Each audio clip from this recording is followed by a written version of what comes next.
Dear students, আপনাদের নিশ্চয়ই মনে আছে এর আগের ক্লাসে আপনাদেরকে আমি দেখিয়েছিলাম ইংলিশ ওয়ার্ড বিশেষ করে নাউনগুলোকে আমরা কিভাবে এস এবং ইএস যুক্ত করি, কতগুলো স্পেসিফিক রুলস।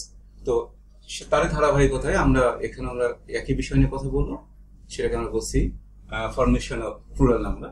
তো আমরা এখানে দেখি কতগুলো কম্পাউন্ড নাউন আছে এবং সেগুলোকে আমরা কিভাবে প্লুরাল করবো, কোথায় এস যুক্ত করবো, শুরুতে নাকি শেষে, এগুলো আমাদের অনেক সময় কনফিউশন তৈরি করে।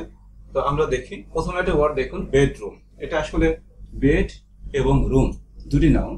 এখন প্রশ্ন হলো যে আমরা কোথায় এসটা যুক্ত করবো, বেডস রুম বলবো নাকি বেডরুমস বলবো।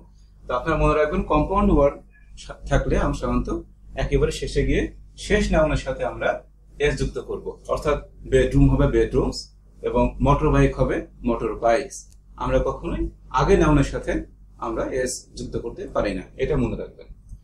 এরপর আসছে দেখুন যে এখানে দুটি নাউনের মাঝখানে প্রিপোজিশন অফ আছে এবং এই দুটো অফ দিয়ে দুটো প্রিপোজিশনকে যুক্ত করা, যেমন ডক্টর অফ ফিলোসফি, এরকম আপনি দেখবেন যে মাদার ইন ল, এরকম প্রিপোজিশন দিয়ে অনেক সময় দুটো নাউনকে আমরা অ্যাড করে থাকি। এই ধরনের ক্ষেত্রে আপনারা মনে রাখবেন যে আমরা সাধারণত প্রথম যে নাউনটা থাকবে তার সাথে এস যুক্ত করব, যেমন হবে ডক্টরস অফ ফিলোসফি, অর্থাৎ আমরা প্রথম নাউনের সাথে আমরা এস যুক্ত করলাম।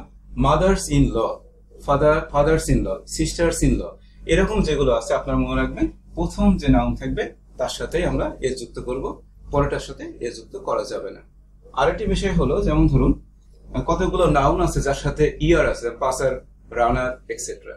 তো এরকম হলে আমরা সাধারণত ওই ইয়ার যুক্ত যে নাউনটি থাকবে তার সাথে আমরা এস যুক্ত করবো, যেমন পাসার বাই হয়ে যাবে পাসার্স বাই এবং রানার আপ হয়ে যাবে রানার্স আপ। তো আমরা দেখলাম যে কম্পাউন্ড যে নাউন গুলো আছে সেগুলোতে আমরা কিভাবে আমরা প্লুরাল নাম্বার করে থাকি এবং এস কোথায় যুক্ত করি।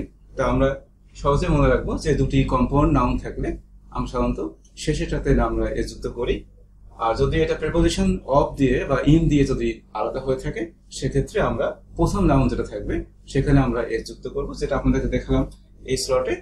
এবং আমরা শেষে বলছি যদি ইয়ার থাকে, সেই রানার, পাসার, এরকম যে ওয়ার্ড গুলো আছে এক্ষেত্রে আমরা রানার বা পাসার প্রথম যে ওয়ার্ডটি থাকবে তার সাথে আমরা এস যুক্ত করে আমরা প্লুরাল নাউন তৈরি করব। পরবর্তী সেশনে আপনার সাথে আমার আবার দেখা হবে এবং এরকম গ্রামাটিক্যাল ক্রিটিক্যাল ইস্যুস নিয়ে আমি আপনার সাথে আবার কথা বলবো। আশা করি আমাদের সাথে আছেন। Thank you to attend this session.